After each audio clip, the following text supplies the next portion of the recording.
And we're live. Welcome. This is just a casual hangout to discuss Game of Thrones.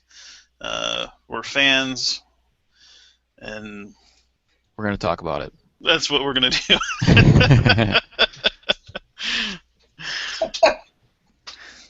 so, um, so Gavagai, you've read most of the books. You're working on the fifth one now. That's correct. I haven't read any of them, but I've listened to the audiobooks of all of them twice now. And Mischievous, you haven't read any of the books, correct? Yeah, reading's for dummies. Yeah, that's true. Um, That book learning's for dummies. but we're all up to date on the show, and if you're watching this or listening to this, full spoilers for the TV show up through the end of season 5. So, Gavagai, I think you might be the only one who wasn't spoiled to last night's ending at all. Am I correct in that? Yeah, that came as a complete shock. I was all excited. I was like, "Oh, we're going to learn something about Uncle Benjen." Even I thought we might learn something about Benjen because it plays out differently in the book. Yeah. But because I will say that for once, like the previously on section of the show, like actually like tricked a lot of us into thinking we would learn about Benjen. Yeah. I don't know if you guys watched that, but they showed a lot of times they'll show like things from past seasons or whatever that are going to be relevant, and so when they showed that, like I watch it with my girlfriend and a couple of other friends, and I said, well, I guess we're going to learn something about Benjen Stark, because I still don't know anything, even though I've gone through all the books, because he's still MIA in the books. So, but nope, still didn't find anything. They tricked us on that one. I actually read an article this morning on there's a web page, which I guess I don't know if I can even name, but where it said God, it was like where are all these characters now or something like that, and it was like a list of like Game of Thrones characters that did shit in the past seasons, but like we never heard from him since, and that guy was one of them. It was like that guy, the Hodor, Yeah, Hodor and Bran and all those characters that went with Bran weren't in this season at all. I knew that they were gonna not have those characters this season because that was something I think the actor who played Hodor said like to the media like between seasons or something like that. But so it wasn't like a big secret. But yeah, but there was like the dude what was the guy's name? Frey, I think is that name. The guy that orchestrated the Red Wedding. yeah, Walder Frey. Yeah. Oh, that's what it was. Yeah, like it listed like 8 guys, and then like I was like, oh yeah, whatever happened to that dude? You know what I mean? Yeah. Even in the book, Walder Frey is not too involved. Like, I don't think we run into him again up till this point where we're at now. So, he's got some family members that we run into, but I don't think Walder Frey himself. But so are you guys? How do I discuss this? I mean, because at this point we're like I said I don't know if I actually said it while we were live, but we are basically up to the point where the books are with almost every character, and in some cases we're actually beyond the books. But so I can say for sure with Jon Snow we are, like that storyline ends where the book is currently.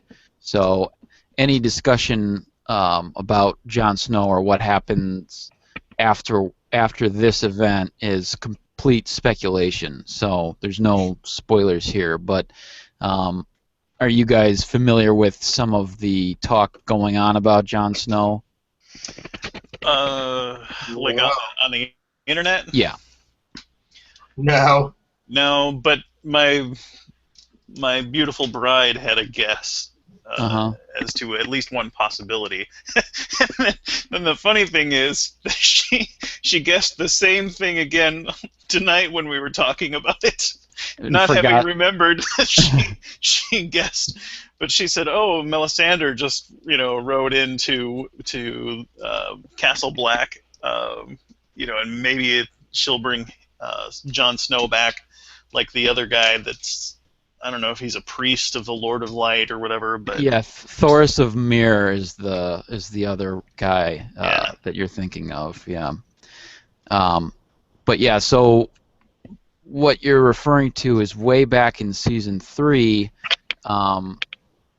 There was that fight between the Hound and Beric Dondarrion, and the Hound kills Beric Dondarrion, and Thoros of Myr brings Beric Dondarrion back to life. Now, Thoros of Myr is a red priest, as is Melisandre. So there's a lot of speculation that Jon Snow could be resurrected by Melisandre. Now, I don't remember exactly, but my recollection of the scene, because there's a scene where Melisandre and Thoros of Myr are together because she actually ends up taking Gendry, Robert's bastard, back to Stannis.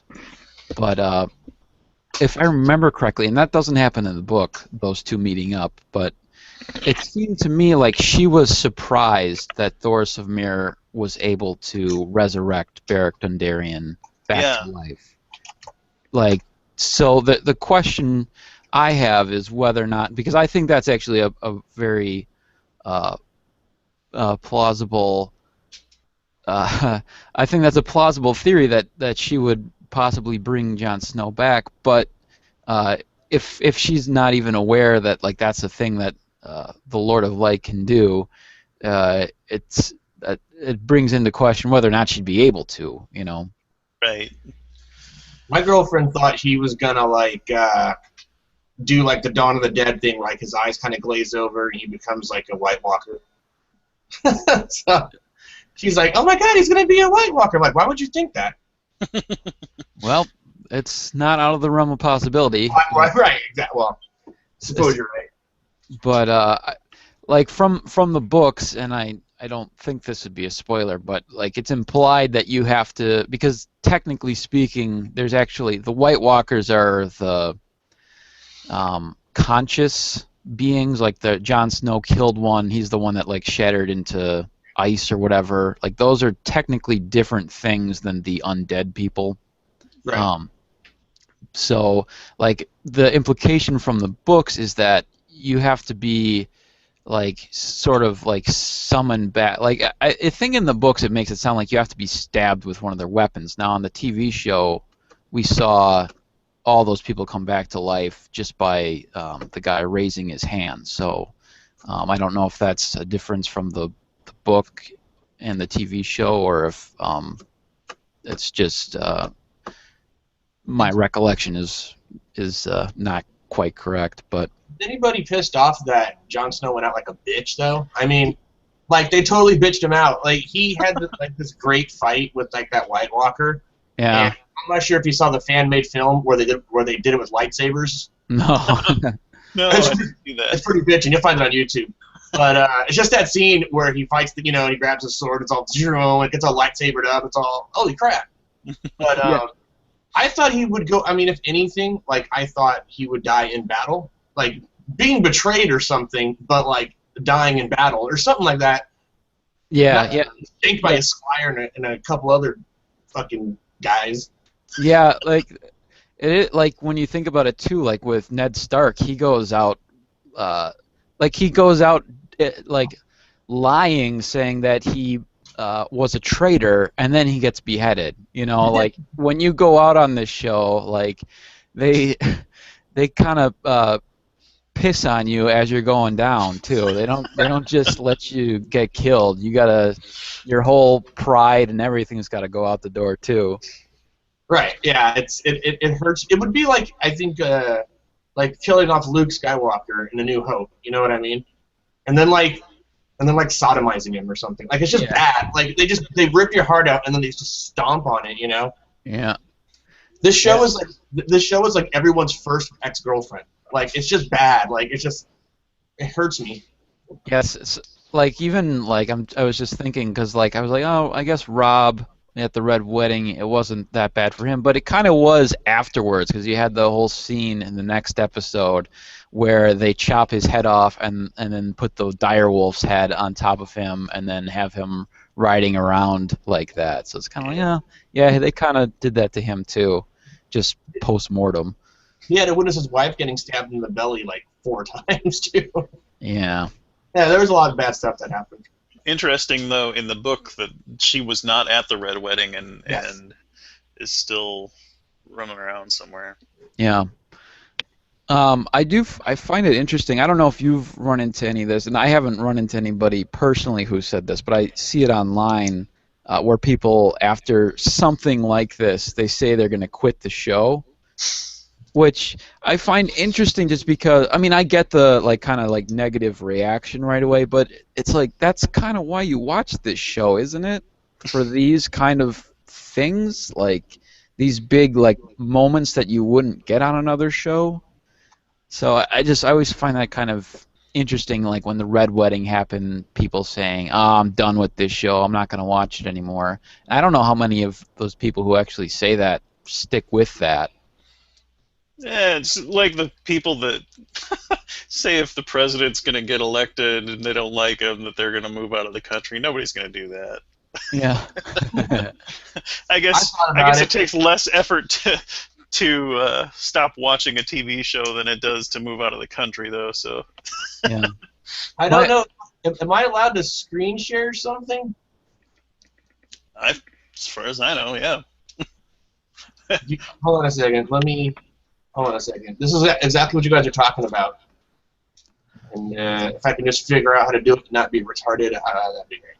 Okay. Well, I'll just say this while you're trying to figure that out. Well, there's a little picture. It says the Game of Thrones cycle. Oh, I think I've seen that. But yeah. It's like, this is the best show ever, and then the next one is I think I found my new favorite character, and then the one is, oh no, God, why? And then it's like, I'll never watch the show again, and then it leads back into this is the best show ever. Yeah. Well, I mean, it is it's like everyone talks about everyone who watched this show, talks about the red wedding as this big great moment, but after it happened, everyone was so furious about it, and it's the same thing with this. It's like I do think John's coming back, but even if he wasn't, I still think it's moments like this that make the show great. And I have issues with the show primarily because I'm a bit of a book nerd and I prefer things in the book. But that notwithstanding, I still think it does a lot of things really well, and one of them is, taking your expectations and then throwing them out the window. But one thing I was going to say is, even if they do bring John back, I think that still is an interesting scenario because I can't imagine he'd still hang around with the Night's Watch, right? Because I mean, he can't be Lord Commander of the Night's Watch because half of them want him dead, right. and literally tried to kill him. So you can't lead in that. Yeah, well, tried and succeeded, and maybe he's resurrected, but I don't know what he would do. If assuming Melisandre is somehow responsible for bringing him back, that's an odd ally to have, right? She sucks. John doesn't want, even when before all of the child burning, John didn't really care for her, and that's a weird. I don't think he wants to be indebted to her, so. No. Yeah, wasn't it that when Stannis was first aligning himself with her, and this is a while back, obviously, and she was talking. I'm watching with my girlfriend, and then I'm like, wow, that bitch is crazy. And then she took her clothes off, and I'm like, this is the coolest chick ever. And I don't want to bring the conversation down to that level. However, whether he obviously believed her whatever she does magic-wise helped him enough that he'd burn his daughter. But do you think when he lost that fight he was all fuck, I mean, well, he was fuck, but I mean, like, fuck that she was wrong. I think he was already, and this is one thing, I'll say this, one thing that's past the books, because in the books where we're at now, Stannis is still alive. He's on it, and we don't know for sure that he's dead on the show, but he has not yet reached Winterfell.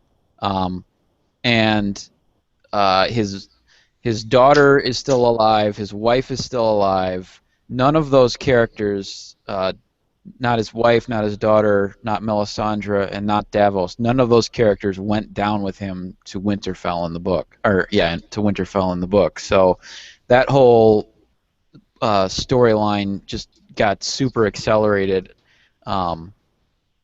So that was a surprise to me that Stannis is presumably dead. I mean, we don't know 100% for sure, but I don't know why Brienne wouldn't kill him. Yeah. She's awesome, by the way. Like, I was on pins and needles when she fought the Hound. I was like, oh my god! That was a great fight, and that's actually not in the book either. No. But that it takes reference from a different fight that Brienne has with somebody else. But yeah. I saw a picture of, I don't know, it was like an article of the characters next to their illustrations, their book illustrations, and they got the perfect person, at least in the picture I saw, to play that role. Yeah, she is good, but she's quite a bit different in my opinion than the book Brienne in terms of like her character, because I feel like this Brienne is more harsh, which is okay, but it's definitely different. Well, and I don't think that the TV show Brienne is as smart as the character in the books. I mean, I don't know. I think she makes some dumb mistakes in the show that so does Jon Snow. Yeah, well, that he doesn't make in the books. He made a lot of mistakes. Like, he can't pick a squire very well, apparently. No, yeah, that kid's not in the books. No. No. Oh, he's not? Ollie or Al? Ollie isn't in the books. And it was pretty, like, for anyone reading the books, it was pretty obvious that, I mean, obviously we knew that that was coming for Jon Snow, but it was pretty obvious that Ollie was going to be the one who did it. I was even thinking he might do it alone, but I guess that would have been a little bit much, but... I thought it was an interesting conversation between Sam and Jon Snow.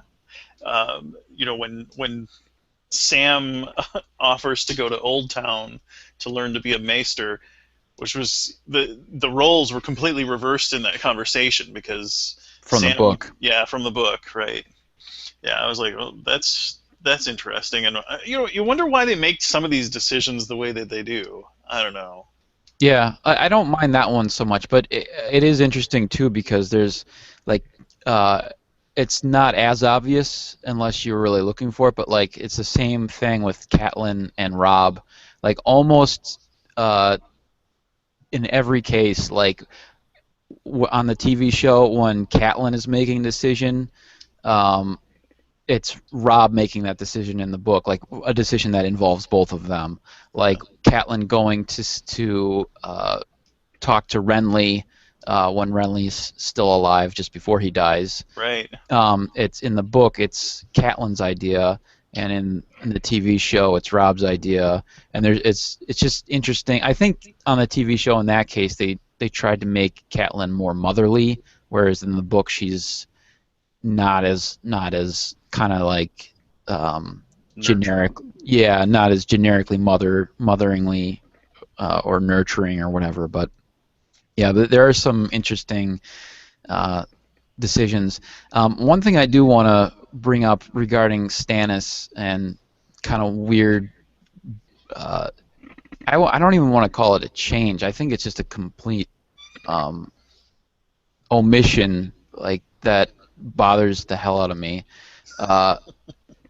So way back in season 3, you have Stannis and Melisandre and Davos, and they take Gendry and put leeches on him, and they put those leeches in the fire, and each leech, he throws 3 leeches in the fire, He throws one for Robb Stark, the Usurper. Throws one in for Joffrey Baratheon, the Usurper, which I did think it was interesting because he calls Joffrey Baratheon and not Joffrey Lannister, which is kind of goofy considering his whole claim to the throne is Based on the legitimacy of. Yeah, but I think he does that in the book as well. So but it's just an interesting little thing. But the other thing is that the third leech he throws in there is for Balon Greyjoy, who, if you're not remembering, is Theon Greyjoy's dad, who on the TV show is still alive. And is doing nothing. Is doing absolutely nothing, and it's just this weird thing. Like in the books, it's of little consequence for the most part as far as the main characters are concerned. But Balon Greyjoy is actually the first of the kings to die, and you don't see it. You just hear, oh, he fell off a bridge during like a windstorm or something.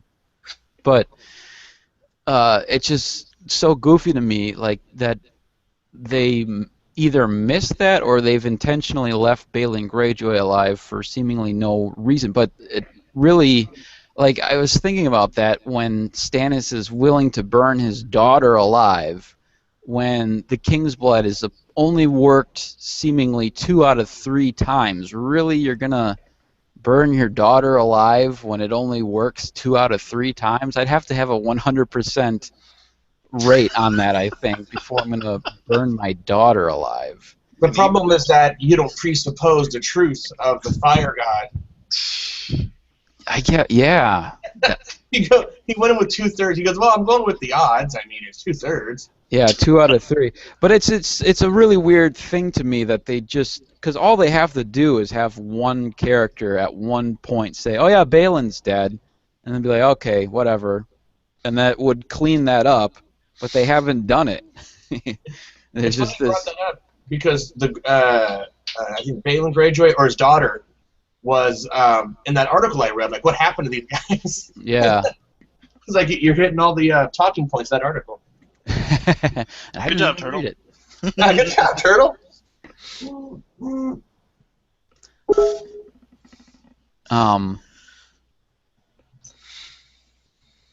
You guys have specific things you want to talk about either this last episode or the season?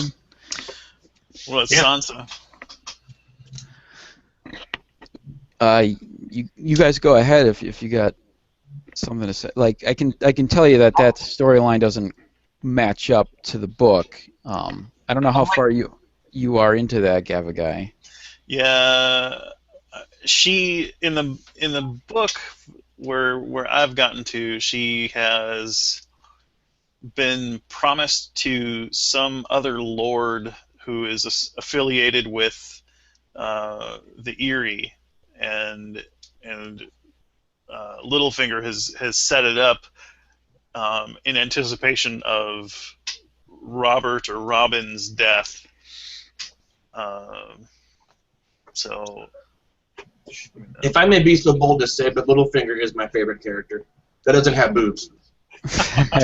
He's got all kinds of boobs. Well, he did until his brothel. Yeah. I gotta say, and this is a little off topic, but it's still Game of Thronesy. But I gotta say, this is the one show where there are so many nude extras, and they all look like professional models. I'm amazed at the people they hired for this show.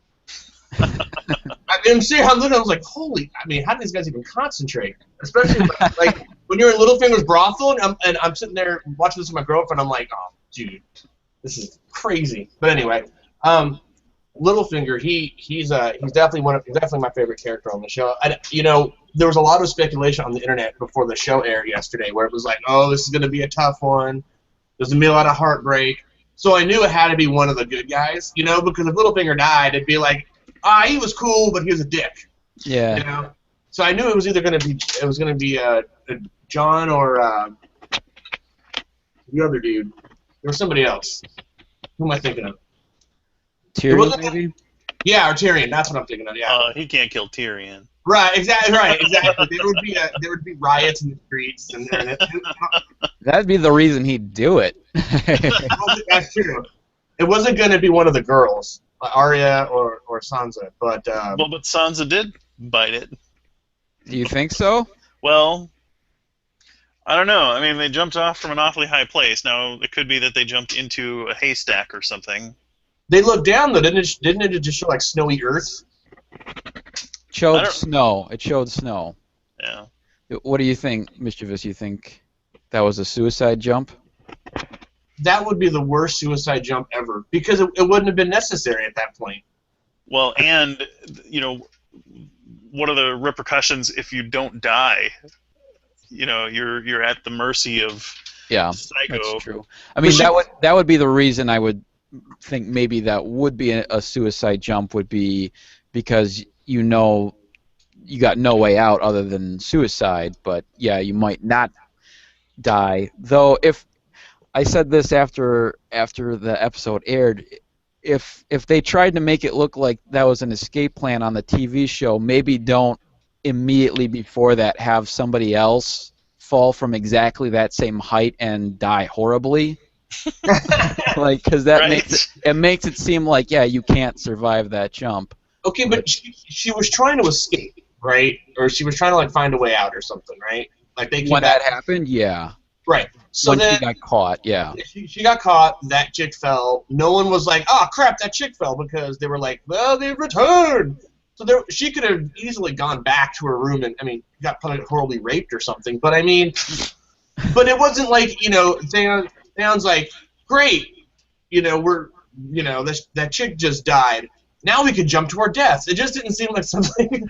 No, you know, yeah, well, and I kept saying, you know, she's got a home field advantage here. She's at Winterfell. Surely she knows some secret cranny or passageway or somewhere to hide out until she can figure out a way to get out of there. You that's know? what I thought.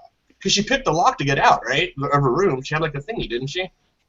It was a corkscrew, I think, but which Yeah. apparently works. But yeah, I thought she because they showed her picking that up like a episode or two ago, and I thought she was going to use that as a weapon, but she just used it as a escape plan, I guess. But I mean, she could have done anything else. She could have immolated herself. She could have slit her wrist. She could have. I mean, why go through the trouble to get out of the room just so you can throw yourself off the ledge? Well, and you don't jump off feet first if you're really interested in dying, though. So because they didn't like do head plant kind of no. swan dive kind of thing.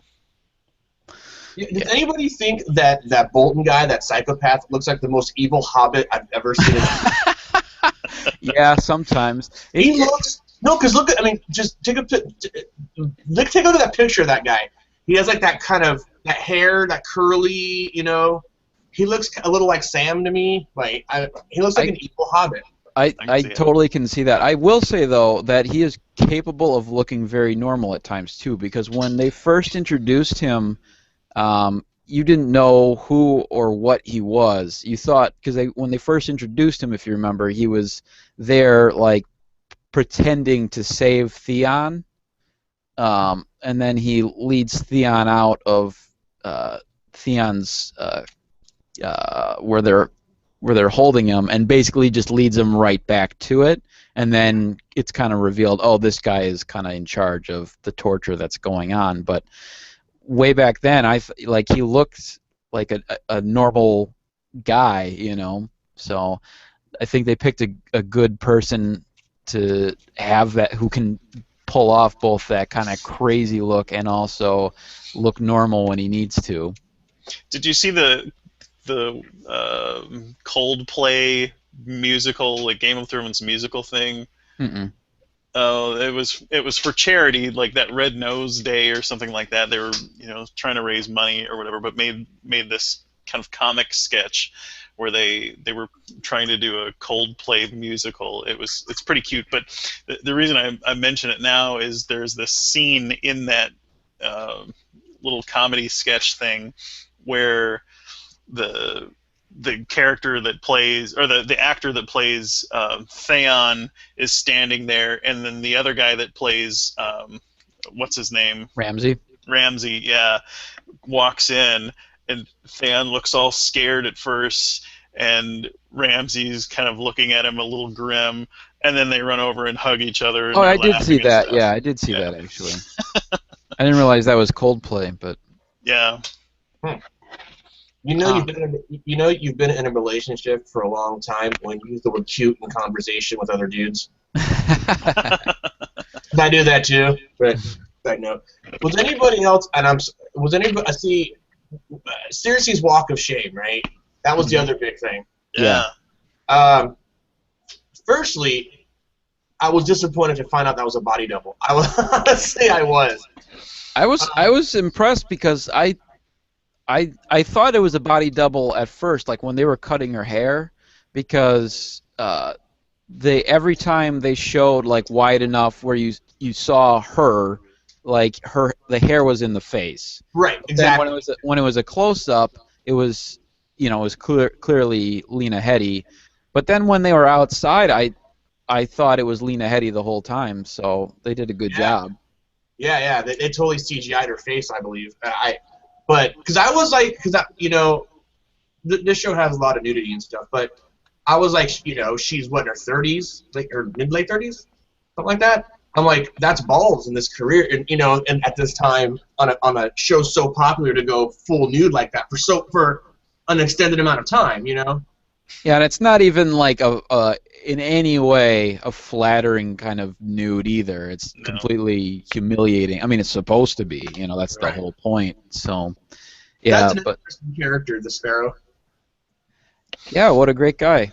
Well, no, I mean not like he's a fun guy to have at your bar mitzvah or whatever, but he, in the sense that when he was speaking to Cersei, I think it was the episode before this one, and he was, I don't know where he was at, like some study or something, like some kind of circular kind of room, and she realized that he has no price, quote unquote. He has no, you know what I mean? Like he's just a fanatic, right? Mm-hmm.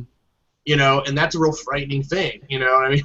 Like, yeah, he's actually got ideals, and your power and money are not going to buy him out. Yeah. Right, and I mean he's literally walking around King's Landing in a potato sack, and he's running shit. And it's so frightening. It's like that turn of event, I mean, the actual queen is still locked up, and we didn't even see her this whole episode. No, yeah, that's true. Yeah, and so is Loras, her brother. So, if we can jump back to Stannis for a quick second, because, like I said, they didn't officially show him dying, but I really think he has to be dead, because even if he was alive, I mean, he's completely out of the game, right? Because he's lost his entire army. He has no family. I mean, the closest thing he has to family at this point is Tommen Baratheon, So it's like, his opposing king at this moment. So I think he has to be done, right? There's no point in him being alive. Yeah, I would say so. But let's say both before and after burning of child, what were your guys' thoughts on Stannis? Before? Let's do both. I mean, did it probably it changed your opinion of him, unless you really didn't like him to begin with, but well, no, I thought he was kind of this, stern kind of kind of ruthless, but I mean, he was kind of douchey because he was so serious, and he did delve into the where he got with that, what's that chick's name with the red hair? Melisandre. Yeah, and they summoned the black thing out of her crotch, and it killed, you know what I mean, and all that stuff. He went through these extremes to get where he was. Then it cuts to the part where they're defending the wall, and he comes in, saves the day, and him and Jon Snow kind of do their thing and stuff. And so it kind of builds it up as like, okay, maybe he isn't so bad. And then he burns his daughter, and you're like, what a fucker, what I mean?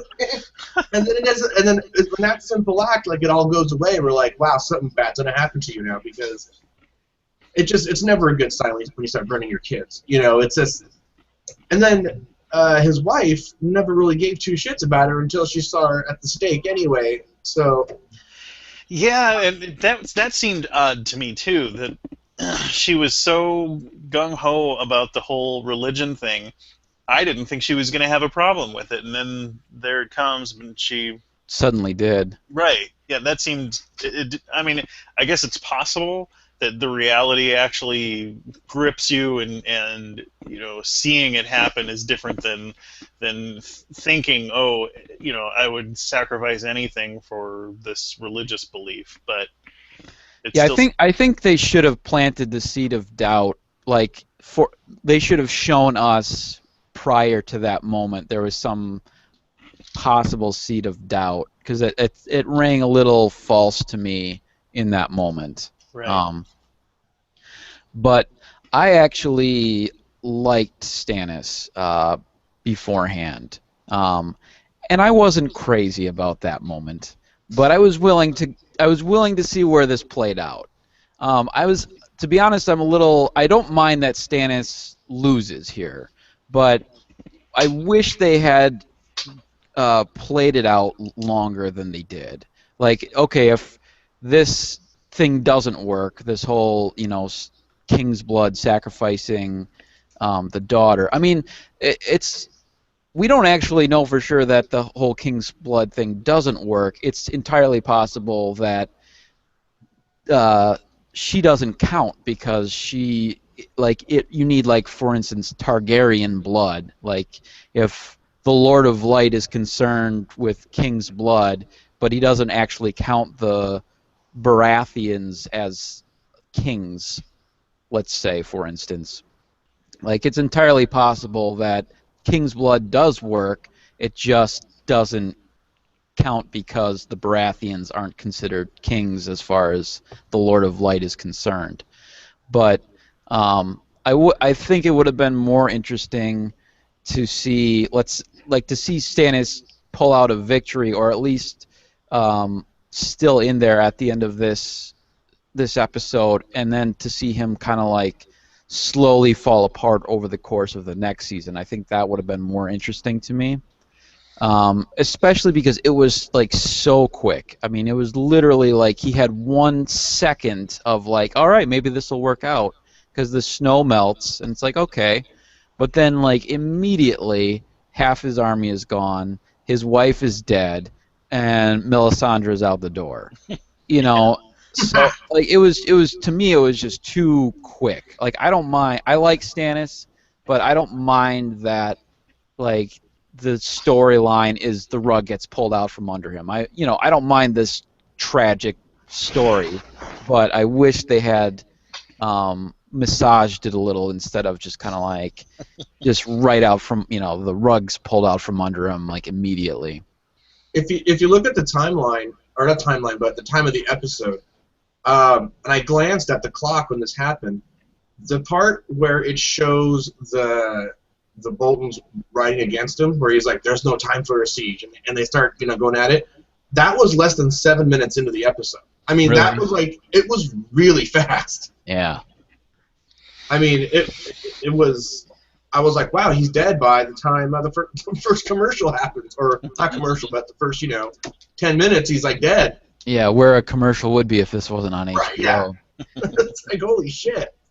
Yeah, like that. Another thing too, kind of along those lines, was I wish they had built up to Stannis burning his daughter more, because I felt like they left the wall not that long ago, and then they were fine. Everybody's fine. We're on our way to kill the Boltons, and then like an episode later, Davos is like, "Uh-oh, we're in trouble. People are dying. Horses are dying." And then an episode later, Melisandre's like, "Oh, we should probably burn your daughter." And then the next episode, they're like, "Okay, we'll burn our daughter."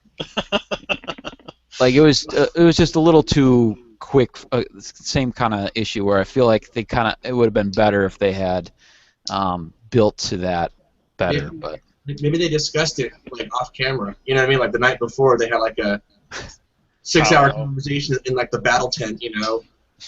But yeah, I hear what you're saying. It was kind of fast, because it seemed like they started building him up, and then they just kind of just pulled the rug out from under him, you know.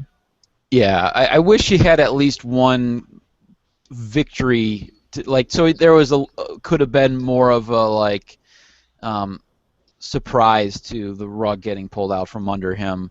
Like if I don't know if I wanted him beating the Boltons necessarily, but something that made us think that okay, maybe burning his daughter was, you know, in his best interest, you know, but Yeah. no doubt about it. It was the wrong decision. You know, the other part that made me kind of that annoyed me was there's a Daenerys. She's up on the cliff with the dragon. Dragon's clearly injured, bleeding. It ate like a half a dozen cows or something, whatever. And then she's all, "Hey, you gonna fly me back or what?" And he's all, "Dude, clearly like he's like exhausted, like his head's down." She's all, "You gotta fly me back." And then my girlfriend and I looked at each other. We're like, you know, if the dragon could speak, he'd be like, "Hold up a minute, bitch, I'm hurt, like I'm bleeding," right, you know. Like Yeah, it was just, I'm like, you're supposed to be his mother in a, you know, and that, you know, I mean. Yeah, I said to my friends, she needs to take him to a vet. He's like, "Bitch, I can eat you right now." And then she goes wandering off, and then it's like, "Oh look, it's the horse guys." Right? Are those the Dothraki or Dothraki or whatever? Yeah, I it's think so. supposed to be, yeah. And I'm like, well, there's only like 15,000 of those guys. I mean, did they all travel at the same time? I mean, was that? Because I was like, oh look, it's a hunting party. They're gonna capture. And then like it pans out, and like the horses never end. I was like, wow, they must be like migrating or something. But Well, it's supposed to be. They're supposed to be like a nomadic race. You know, like there's different tribes, but they all kind of ride together. That's kind of their thing. So. And then, I mean, over the course of this last season, at any point in time, did either of you look at the Unsullied and go, I remember these guys being a lot more skilled at the beginning of the season? Yeah, they were not too impressive fighting against the what are they called? The Sons of the Harpy. Sons of the Harpy. Yeah, they were kind of pathetic. Yeah. Yeah, Yeah, they're kind of like stormtroopers, I guess. They're supposed to be the elite guys, but they're really actually pretty easy to take out. Yeah. But they were like, when you first got introduced to them, the guy got his nipple cut out. He was like, we're feeling no pain, and we're just easy beat, you know. And They're getting soft with Dany, you know. She's yeah, maybe too easy on 'em. maybe that was it. Like when they got ambushed in that tunnel where it was Grey Worm and the old dude in the night, and they had like 4 or 5 of like I guess like half a dozen Unsullied, and there was like a bunch of those Harpy guys came out, and I'm like, oh good, because the Unsullied are worth at least 3 to 5 guys a piece, right? I mean that was what they were supposed to be like when they were introduced. I'm like, oh, they got this. I'm like, shit, no, they don't. No, they didn't. They No, didn't. I was just, and then when the thing happened at the arena, I don't know. I expected more out of it. I'm kind of disappointed. Yeah. That whole scene plays out differently in the book. I hope you don't mind me kind of saying Gavagai, but there isn't an attack by the Sons of the Harpy at the arena in the book. What happens is Drogon basically just shows up and starts causing chaos. And Dany basically climbs on Drogon and flies him away to protect him and also everyone else. So it's kind of like I liked in theory that the Sons of the Harpy, you know, had this assassination attempt, and then like it was a frightening, scary moment, you know, when you like what's his name looks into the crowd and sees all these Sons of the Harpy like getting up all at once.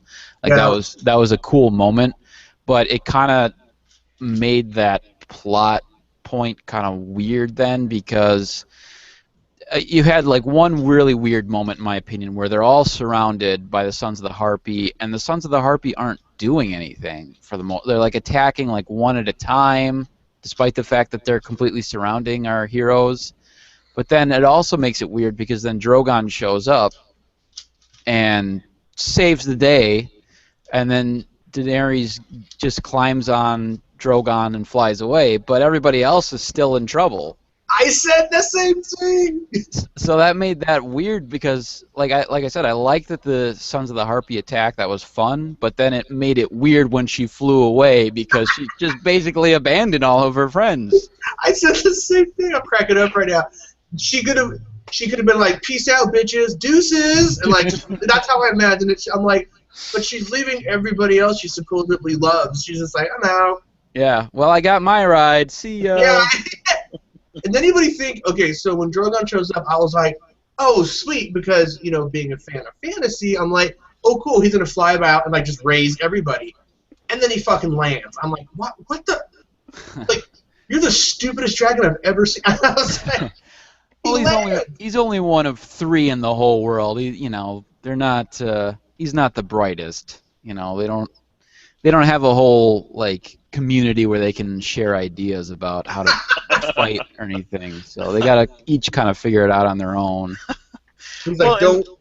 He seemed really vulnerable to me too. Like, they're poking him with stuff and stabbing him with spears and swords and whatever, and it just seemed like he was not very effective. And my wife was, agreeing. She said even if he takes out 100 guys, if he's in the midst of a big battle and things, it really looks like he would have to fly away just to save himself. Yeah, I do like that, as opposed to like Tolkien dragons where they're like armor plated and like in the Hobbit, like there's like one spot where you can kill the dragon. I do like that they're basically just animals that can be killed on the show.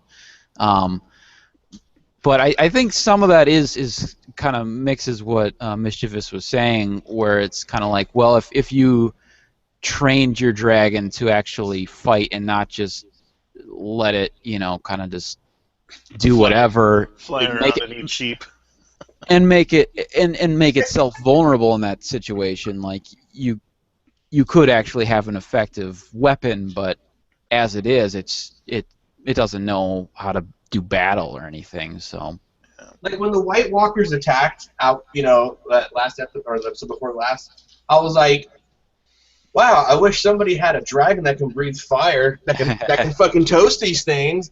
And then now that I saw it in action, I was like, oh, it's gonna die. It's gonna get itself. Now it's a fair fight.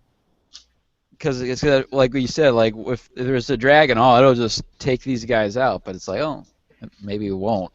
Well, there has to be a middle ground between like Tolkien dragons, I get what you're saying, and like they're basically invulnerable. I like the fact that they're animals. However, Drogon was made out of fucking Play-Doh. I mean, everything they threw hit. I mean, he's also not fully grown at this point either, though. If you threw a javelin or whatever they're throwing at like a crocodile, and you hit it at the wrong angle, it's not going to do anything. You know what I mean? Like, a dragon's got to be better than a crocodile or something. You know what I'm saying? Like, I just thought, because they had like, I don't know, it's just like everything they threw hit, and it was just like, ow, ow, ow, ow. I'm going to roar at you, ow, and that, I mean, son of a bitch, I'm getting out of here. Right? He at one point he was like, "What is happening to me?" And then it just seemed like he wasn't getting it. Like he would toast some of the guys, which is great. And I gotta say, these Sons of the Harpies are earning somewhat some sort of bravery respect for me, because you see a fucking dragon and you stick around. I'm like, that's balls, dude. Did anybody else? I want to say notice, but maybe I'm mistaken. But I thought when the Sons of the Harpy attacked in the arena, it appeared to me that some of them were dressed as we had seen them, which was in like kind of the rich people clothes. But it seemed to me that there were also Sons of the Harpy that appeared to be in the slave outfits. Anybody else notice that? I didn't notice that. I didn't notice that. But I mean, the spider kind of revealed, got into that a little, or at least implied he had something to do with that, didn't he, in the last episode? Did me and my girlfriend and I read too much into this? I didn't think he implied that. When you mean when he's talking to Tyrion? Yeah, where he's like, "Gee, if only somebody could, you know, blah To blah me, blah." I think he was just making a joke like that Tyrion, because Tyrion's saying he needs somebody who has basically, the ability to get inside information on what's going on in the city, and then Varys was making a joke as though he wasn't that person. Like, but I didn't Because think he meant that he was involved in that at all.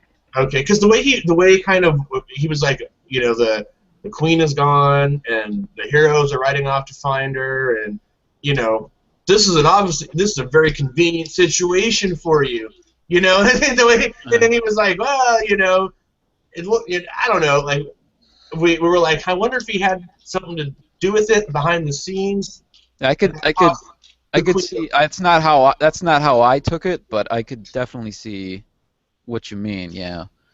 But given his interest in, or at least professed interest in seeing kind of peace come to the world, it's hard for me to believe that he would undermine the person that he has indicated is his best hope for bringing that peace. Now Yeah, it could be that he's just I would say that, like, if he wasn't talking to Tyrion in that moment, like, I would be more skeptical of of whether or not he's like on Daenerys' team, but because he has in other situations actively worked against Daenerys, like when he was working for Robert, he was having Jorah spy on Daenerys, and he sent the note or whatever to have Daenerys assassinated. He didn't stop that from happening way back in season 1. Turtle got this shit memorized, dude. But so it's not beyond the possibility that Varys, if the situation called for it, wouldn't take out somebody. But I don't think in this case that he's lying, just because it would be weird for him to be playing both sides with Tyrion, because there's no reason for him to indicate that he's playing both sides to Tyrion, because he's indicated earlier in the season that he wants Daenerys to rule the Seven Kingdoms, and then for him to undermine that here in front of Tyrion would be weird, I think. But yeah, my girlfriend has this theory that her father, the Mad King, is the head White Walker. I've heard one of my coworkers said that as well. Oh, real quick, I'll say this. Today when I went into work, that coworker I was just mentioning, he gets in before me, and he watches it. And when I came over by his area, he popped out right away. He's like, "Did you see it?" And I said, "Yeah, I saw it. My DVR didn't get the last 3 minutes or whatever, but so I didn't get that part about Benjen Stark. But yeah, I saw the episode. It was pretty good." And he's like, "Oh man, are you serious?" "Oh man, I'm just fucking with you." So I knew that's what he wanted to talk about. He wanted to talk about Jon Snow being killed, but I pretended like I didn't know what he was talking about. But that's funny. So what's the Onion Knight gonna do now? That's a really good question. Who's that? Davos, Stannis's hand, Stannis's former hand, I guess. Yeah. Yeah, that's an interesting question, because, like I said, Stannis is still alive in the books. Davos is in a different situation in the books, but that's kind of neutralized by the fact that Stannis is now gone, presumably. I mean, even like I said, even if he isn't dead, he's no longer a player. Yeah, he's done. So who's left that is vying for the throne? Yeah, Daenerys. Okay, assume Stannis is dead. The dude that we haven't heard from, the Iron. Iron But he was never even vying for the Iron Throne. He was kind of like Rob, where he wanted to be king of his own area. Like Rob wanted just to be king in the north, and Balin Greyjoy just wants to be king of the Iron Islands. So he's not vying for the Iron Throne itself. So really, at this point in time, it's just Tommen in the Seven Kingdoms, because Daenerys is off. Yeah, she wants the Iron Throne, but she's clearly in no position to take it at this particular point in time. So at the moment, like, the War of the Five Kings is completely done. I mean, yeah, Balin's still alive, but apparently nobody cares about him, so whatever. And the Bolton guy, right? Isn't he still technically a... Well, he's not vying for the Iron Throne, though. I mean, he was put into power by Tywin, so he, in theory, is on their side, although that whole thing is kind of questionable based on the fact that he had Ramsay marry Sansa, who is wanted for the murder of Joffrey, but that's... I'll just say that plot point is substantially different in the books. Sansa doesn't get married to Ramsay. No, yeah, it's an interesting kind of turn in the narrative. But yeah, it's very different in the book. Also different in the book is Jaime's story. Oh yeah, that's completely different. Yeah. I didn't care for the Dorne. I didn't care for anything that happened in Dorne. And to be fair, I didn't love the Dorne parts in the book. They were kind of slow, but like, I don't know. There was the whole Dorne thing was just leading up to that last second, and none of it really needed to happen. Right. Yeah. Did anybody? I know Bran is like MIA but I'm looking at online. Rick and Stark went with that wildling chick, right? Yeah.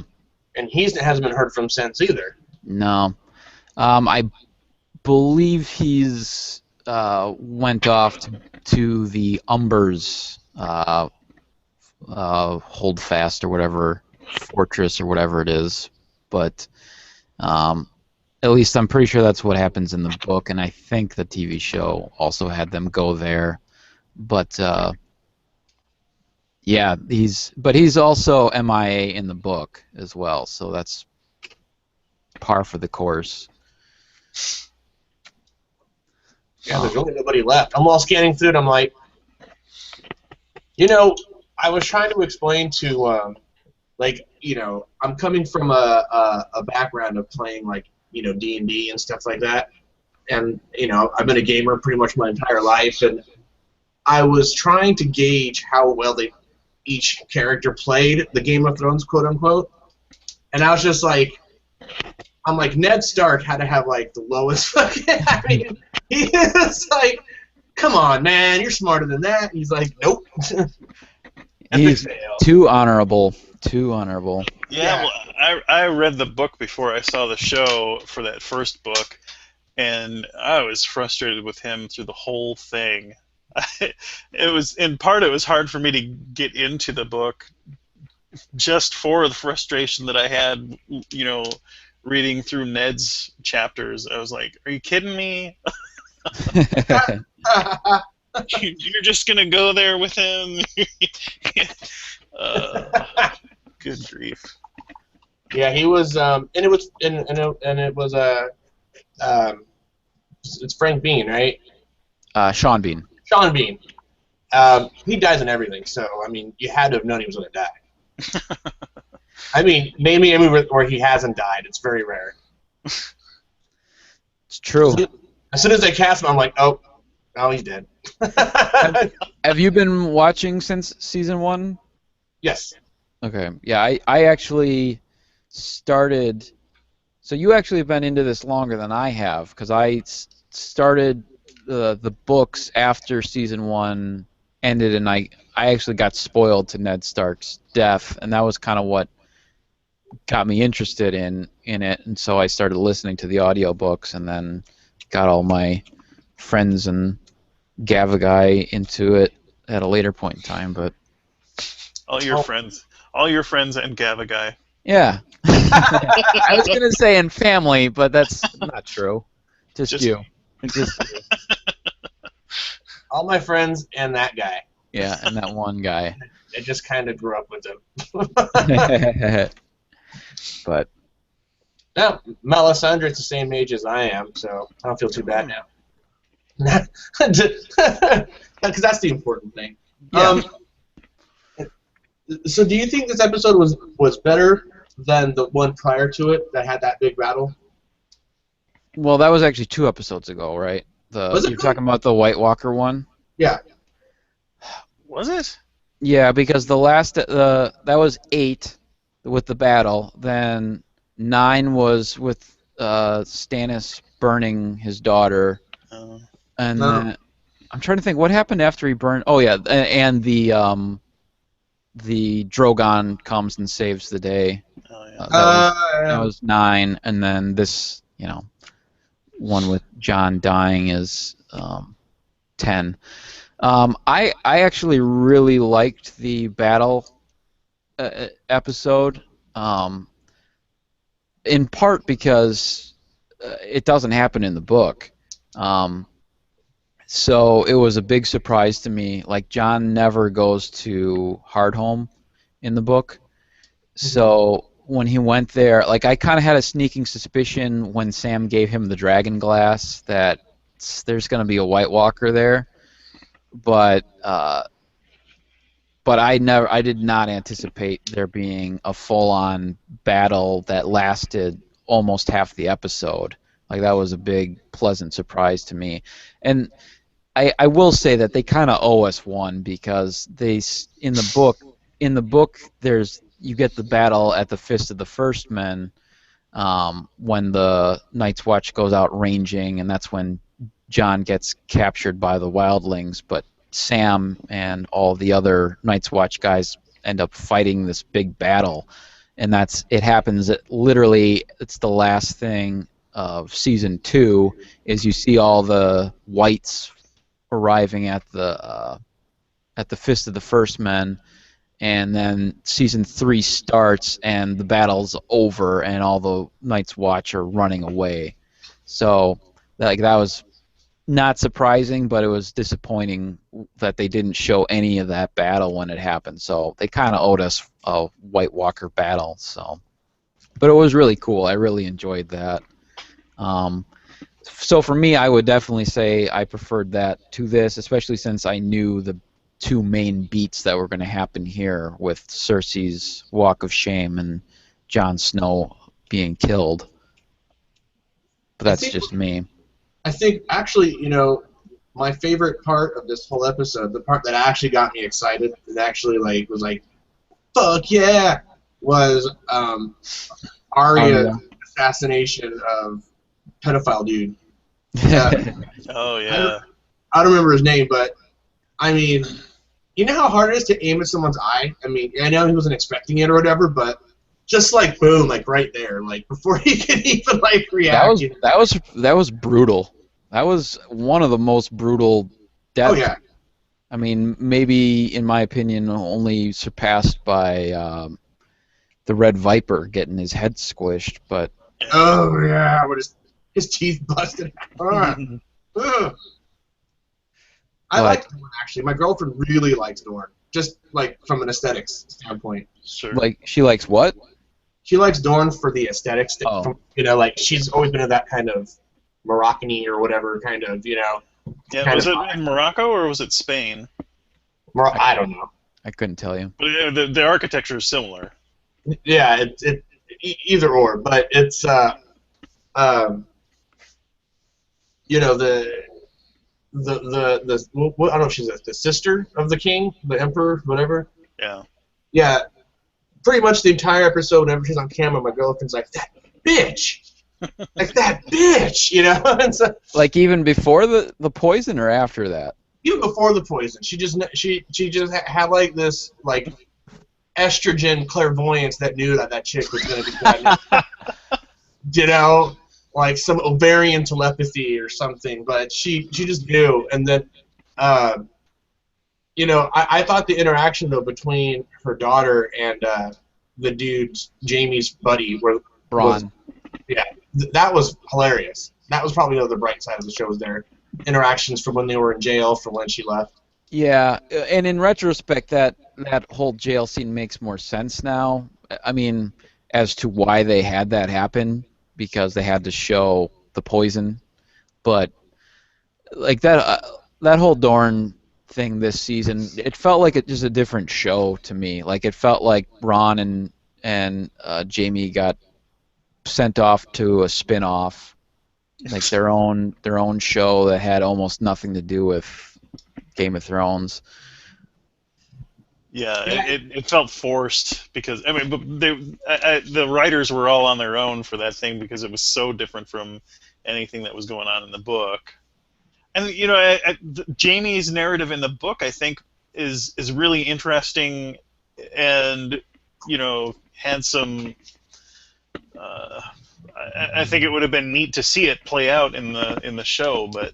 I mean, the main problem that they face on the TV show, especially with this season, is that they're adapting two books that are happening simultaneously, and basically every single character would have their own cast. I mean, like Tyrion alone, like the amount of people he's with during his trek to Daenerys is a cast of a TV show. Like he's with that many people, and every character basically had, like Brienne, her story in the book, like it's all these different characters, some of whom you've bumped into in previous books, but are not super significant. I mean, Jamie is, you know, like his story ends up where he's trying to deal with like the holdout of the Tully house, like that are still, you know, holding to the King in the North. So like it's like all these characters that like are relevant in the books to a certain degree, but like you don't have to go into the details though, right? You can kind of give the basic framework.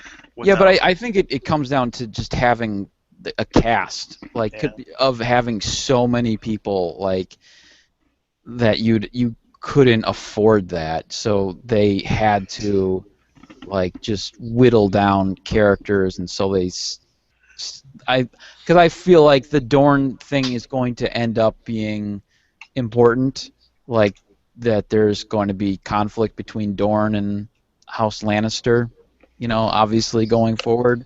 So, and presumably in the book as well, even though what plays out in the book is not as atrocious as what happens in the TV show. But because Myrcella's still alive in the book. That's the princess who presumably is dead now at the end of this episode. But yeah, it would be. I wish they had done something different, but I understand why they kind of shoehorned a bunch of characters into. I feel like that's why Stannis is dead, honestly, is so they don't have to have that actor and that storyline to worry about next season. I say that half joking and half serious though, because it's like if you can wipe out Stannis, his daughter, and his wife, and now you've got room for more characters and more storylines that are going to become more important that weren't important this season. And now they can bring back Bran, Hodor, and whatever the girl's name is that's with them still. Yeah, because the dude died, right? Like the guy. Yeah, the kid died. Yeah. Whenever somebody dies, whenever one of the Starks die, I immediately say to myself, "Okay, who's left? They got that kid. Who's left? Honey, what do we got?" I immediately jump into like panic mode. Like, okay.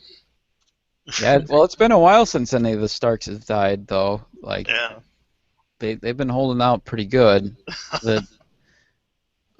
Since the Red Wedding, but. I'm trying to find that one quote. The best quote from the entire fucking finale was the one that the Dorne chick told Bronn before he left. He's like, she said something like, you want a good wife, but you need bad pussy, or something like that. You remember? Am I the only one that remembers that? I remember. I don't remember exactly word for word, but it was pretty close to that. If that I was all, holy shit, that's awesome. Even my girlfriend was like, oh yeah, that's bad. My favorite line, I think, was when Tyrion and Jorah and Dario are all kind of standing around talking, and Dario's kind of pointing out that Tyrion wouldn't be super useful looking for Daenerys. And like he says something like, so mainly all you do is talk. And then Tyrion's like, and drink. Tyrion's great. Yeah. Got him this far. That's pretty awesome. Yeah, I enjoyed this. I think the season really picked up, in that 8th episode with the battle, and then there was a bunch of big moments, and that's kind of similar to how the books are, like where it's, especially the 4th book is really slow to begin with, and then it picks up towards the end. But I think the first half of the season was pretty slow, especially. I mean, the thing is that 4th season, you start off like it's the 2nd episode, and Joffrey's dead already. And then, I mean, that's because, I mean, the second half of the 4th season is the second half of the 3rd book, so you're already, it's all the fallout from the Red Wedding, and then, the Purple Wedding, which is where Joffrey gets killed. So it's just right off the bat, that season is going, and then to follow that, you couldn't keep that pace, so it's understandable, but it definitely felt slow to begin with, but the last 3 episodes in particular all had really big, entertaining storylines and moments. What about Frankenmountain? Yeah, how about him? Wait, who? Cersei's new friend. The presumably the mountain. The mountain. Oh yeah. Yeah, he was only there at the very end, right? Yeah. Yeah, he just showed up to pick up Cersei. Well, he's trying out for the WWE. No, I'm not even joking. Oh, you mean the actor? Yeah. So I don't know how long he's going to be in the show, but well, they don't have to worry about, like, that is actually from the book though, like that, like where you can't see his face and he doesn't speak, so it works out. If they changed the mountain again, it would be the 4th time they've had a mountain. Like, I'm guessing that wasn't even the same actor. I mean, oh really? Really? Really what? It wasn't the same. You don't think it was the same actor? That dude was. I mean, it could be, but they wouldn't need the same actor because he's just a big guy at this point with a mask on. So. Yeah, but it's. I think it's tough to find guys that are that big. And, I mean, and that frame, and that guy's huge. Yeah, I mean, I'm not saying it isn't him, but. I think they used someone's head with the mask and then had a body double. Oh, that's just disappointing. Maybe the same one who was Cersei's body double. Yeah. But yeah, so if I mean, I don't know how important the mountain's going to be it going forward, but presumably he's going to have some role. So otherwise, why bother bringing him back? But yeah. That guy's frightening. Especially when he's undead. He is frightening. So, wait, is he... Well, didn't he live, though? They saved him, right? Well, that was him. Yeah. You said he was undead? Well, I don't know if he ever technically died, but he was on the verge of death, and he's clearly not the same. I think he died and he's been brought back, but maybe he'll be less rapey.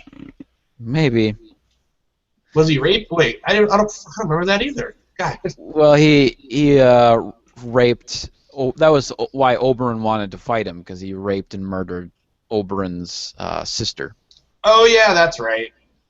Yeah. Well, and he did a lot of raping around at least in the books. Yeah, in the book, I don't think they got into it on the TV show, but but he's just an overall not very good person.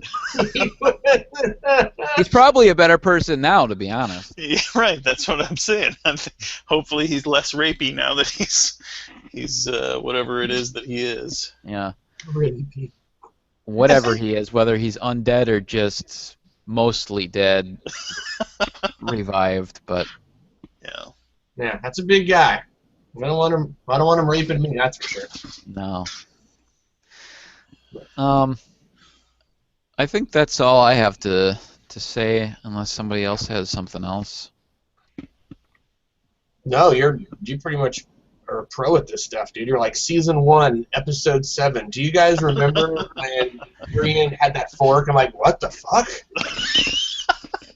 The sad thing is I'm trying to think what happened in season 1, episode 7. I'm like, oh, like crap. Well, I can kind of cheat a little bit because I know that Ned gets killed in episode 9, so I'm trying to like work back like what. Like I know that the end of episode 8 is when Sansa goes and she's pleading to Joffrey for Ned's life, so I know that's how that episode ends. But I don't remember what happens at the end of the episode 7. That's probably where Littlefinger officially betrays Ned. They get the gold cloaks to turn on Ned at that scene where they're all reading, or they're about to read the letter from Robert where it says that Ned's going to be in charge, and then Cersei just rips it up. I think that's episode 7, but I'm not sure. Oh my God, you're a dork. Hey. But well done. Well, maybe. I might be wrong. Well, close enough by my count. Yeah, that's pretty crazy. Do you guys do after shows often? No. Gavagai didn't even have HBO previous seasons, right?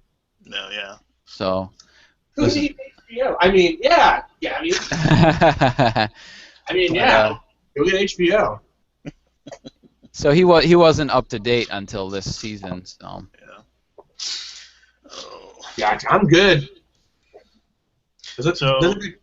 Now you guys got to catch up with Orange is the New Black, and we can do this next week. Is that all out? Yeah. Yeah. Season 3. I'm done. I was trying to get. I want to finish Sense 8 before I start that. Is Sense 8 good? Yeah. You know what it is? It's good. The build's really slow, which I'm glad. If you're in a slow build, because we're only at the second episode. Generally speaking, TV shows, by the end of the first episode, you sort of get an idea of what's going on, or they tell you what's going on. Mm-hmm. At the end of the second episode, you still have no idea what's going on. Like, stuff. I mean, obviously stuff is happening, but you don't know why. You don't know how. You know what I mean? It's a very slow build. All right. But it's supposed to be really good. Well, I'll have to look into that. I've heard a little bit about it, but not much. Is it also on HBO or? Those are on Netflix. Okay. And The Fall, I heard, was really good, and The Unbreakable Kimmy Schmidt is supposed to be pretty funny. I watched a lot of The Fall, and there was a certain point at which I was like, no thanks, I'm done. Is it slow or what? No, it's not slow. Like, I don't know if this would be a spoiler, but you get this dialogue from the killer, and because you follow the killer and you follow the detective, like they're kind of the two main characters, and you follow what they do. But I think it's in the second season, like there's this dialogue from the killer, and it just like it's like, no, I don't buy that. Like where it kind of reveals his motives, and I was like, no, that sounds dumb. I can't. I'm out. Like, well, because there's a couple points in the show where I was like, that's kind of lame, but for the most part, I thought it was good. But then there's a couple parts where like, I don't know, I'm not buying that, but I'll keep going. And then it got to this dialogue, and I was like, no, that's it. This is like with 2 episodes to go, I was like, nah, I'm done. But Wow. Must have been pretty bad. I know. I haven't. Yeah. Yeah.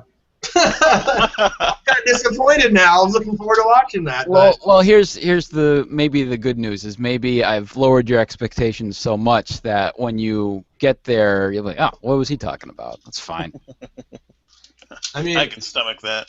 Yeah. yeah. Yeah. Would you watch Orange Is the New Black if you weren't married? Me? Yeah. Yeah, I think so. Oh, okay. I was just checking. Have you not seen it at all? No, I have. I just don't know if I would have watched it if I was single. Yeah, I don't think I don't think I would have watched it in the first place. Although I did hear it was good from people that I generally trust, but I probably wouldn't. But it is something that I enjoy watching with my girlfriend. So Right. Exactly.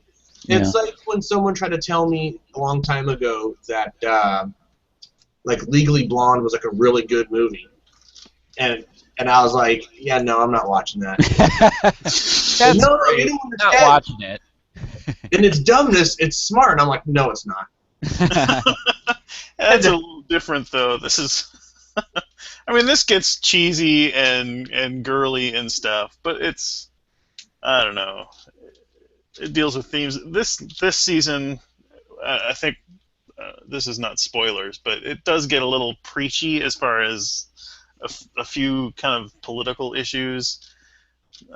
But I think the show would actually be better sometimes if they took Chapman and her girlfriend out for like an episode and just did like all the side stories.